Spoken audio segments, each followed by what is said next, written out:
It is time once again to build a self-destruct list.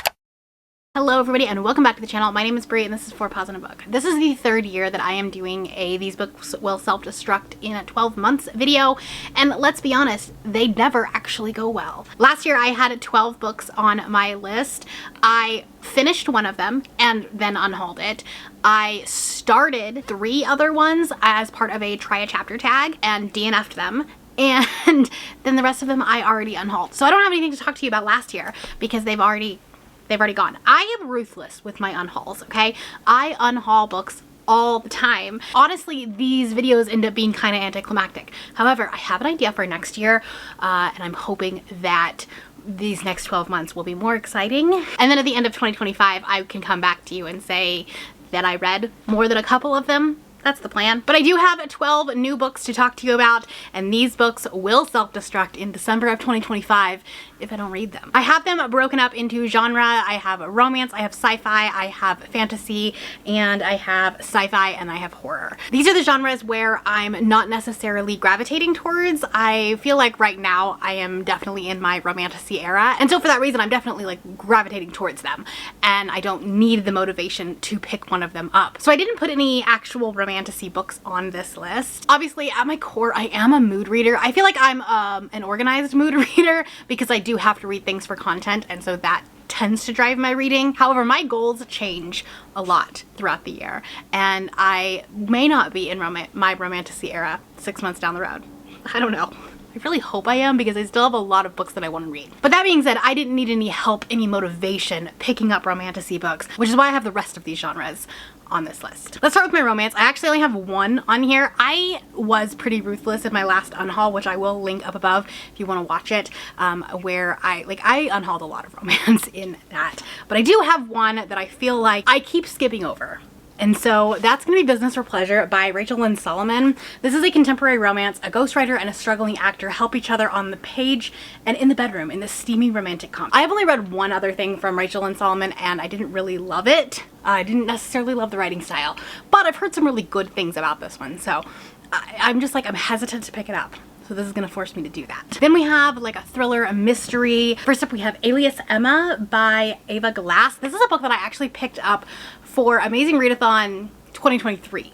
Okay, so it has been on my shelf for quite a while, and it's like a secret agent thriller, which like I don't know why I picked this up. It had to do with it was an Easter egg, it was a prompt for something, and I was trying to like hint at something. Anyways, I still haven't read it. It's been sitting on my shelf since then. A newly minted secret agent, Emma has barely graduated from basic training when she gets the call for her first major assignment. Transport an important asset, the handsome son of Russian dissidents, across London without being spotted or killed. With London's famous Ring of Steel hacked by the Russian government, the two must cross the city without being seen by the hundreds of thousands of CCTV cameras and that document every inch of the city's streets. This sounds like it would be good like in a visual media, like a movie or something like that, but I don't know how it'll translate to a book because it's just definitely not a genre that I gravitate towards. And then Vera Wong's Unsolicited Advice for Murders by Jessie Q. Santano. I picked this up last year because I wanted to be a part of the Literally Dead book club, and then it just didn't happen. Like the timing did not work. Then it sat on my shelf for a long time. This is, I think, more of like a cozy mystery, kind of more along the lines of Finley Donovan, which I did enjoy,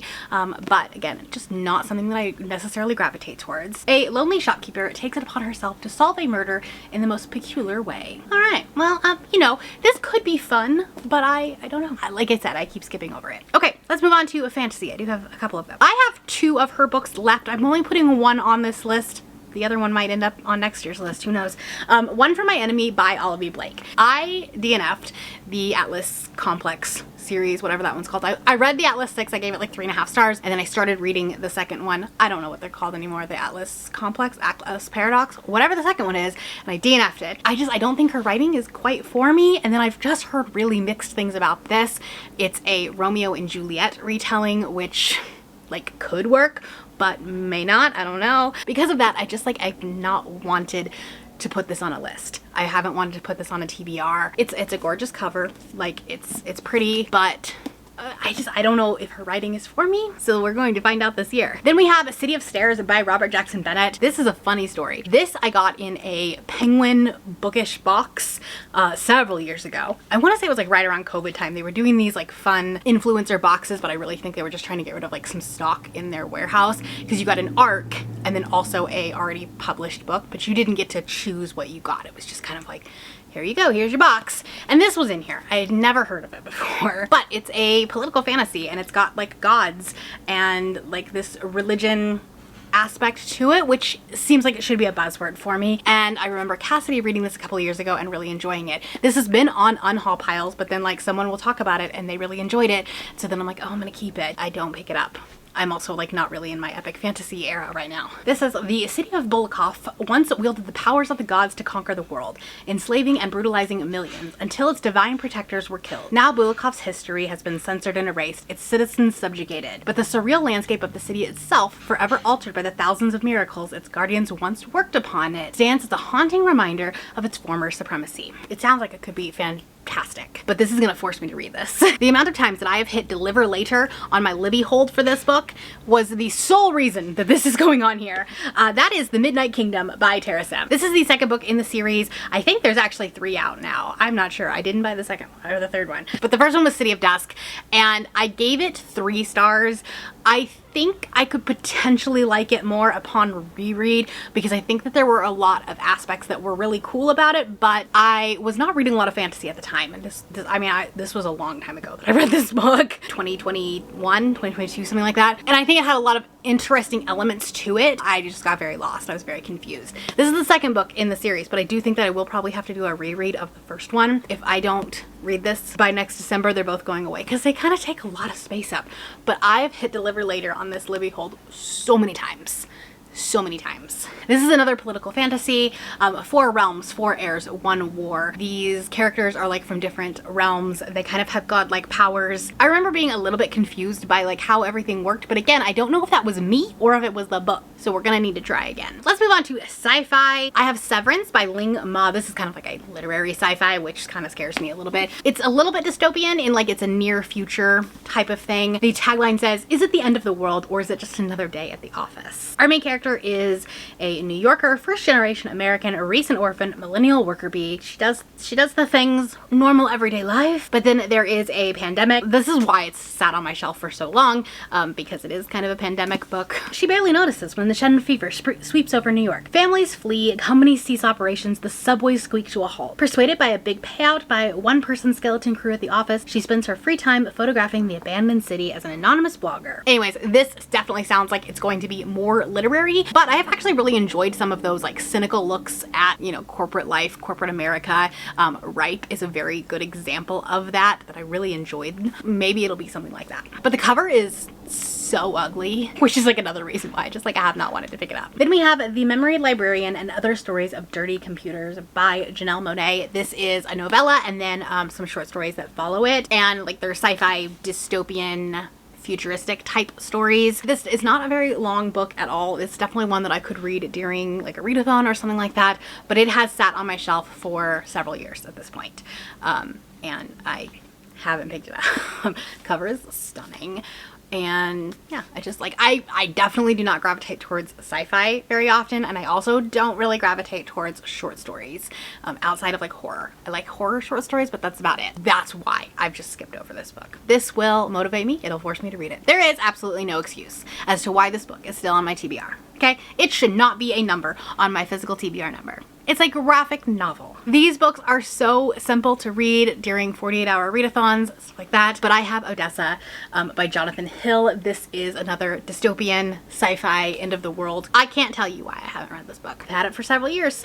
Can't tell you. My last category, my last genre here is horror. The first one I have is Cackle by Rachel Harrison. This one really scares me because I've read 2 books from her before. So I read Black Sheep. Absolutely loved it. It was phenomenal. But then I read So Thirsty this past spooky season and it was just fine.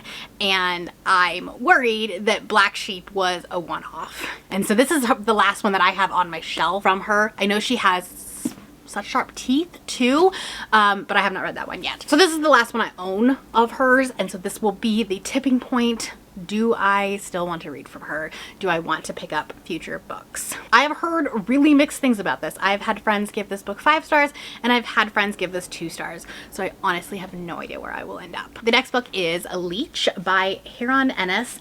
This is a book that I haven't had for a super long time. I got this, I think, at the beginning of the year. It was a book that I was going to be using for the Booktuber Favorites video that I did in January. This was Kayla from Books and Lala's, one of her favorite horrors. I couldn't get a hold of the audiobook for it, and so I ended up using a different book that I actually kind of wanted to read more than this one. This one I've been told is kind of slow, and I just like could not do a slow horror right at the beginning of the year when I was trying to read so much. And since then I have not heard great things about this book. There's been like a couple people that have really liked it, but they also generally like the slower horror. I don't know, I'm scared to read this one, and I know that if I don't have this type of motivation, I will probably just leave it on the shelf. And lastly, what is probably one of the oldest books that are on my TBR. Y'all are tired of me talking about this book because I keep saying this was the first ARC, I think, that was physically gifted to me. It's plain Bad Heroines by Emily M. Danforth. This was printed for BEA 2020, which obviously did not happen, but it came out in October of 2020. And I didn't read it because it's big, but it's sapphic horror. Like, I should like this book. It sounds like it should be something that would be right up my alley, but for some reason, I just have not picked it up. So this is going to force me to do that. I'm going to have to pick it up, okay? We are not doing another, I've had this for so long. This is the last time I'm saying that, okay? I'm reading this book this year. Next year. I'm reading this book next year. All right, those are the 12 books that I need to read in the next 12 months. Theoretically, I should be able to read one of them every month, and then we'll be done, and I can come back to you at, you know, end of November, beginning of December next year and say, I did it all, I did them all, and, you know, maybe I'll find a favorite in here, who knows. I do have a project that I want to do with these books, so you have some homework. Please tell me down in the comments below one book that you really want me to read from these 12. And if you are not feeling chatty, there is a little bee wasp thing here. I think there's a bee emoji. I don't think there's a wasp emoji, but there's a bee emoji. If you want to stick around a little bit longer and you're in the mood for a 2025 challenge, I am going to put my 25 in 25 reading challenge announcement right here. You can check that out. If you're new here and you have not yet subscribed, there's a little button that you can do so down below the video. If you'd like to hang out with me more, the links to my Instagram, Goodreads, Twitter, and my Patreon are linked in the description below. Thank you for watching, and I will see you next time. Bye!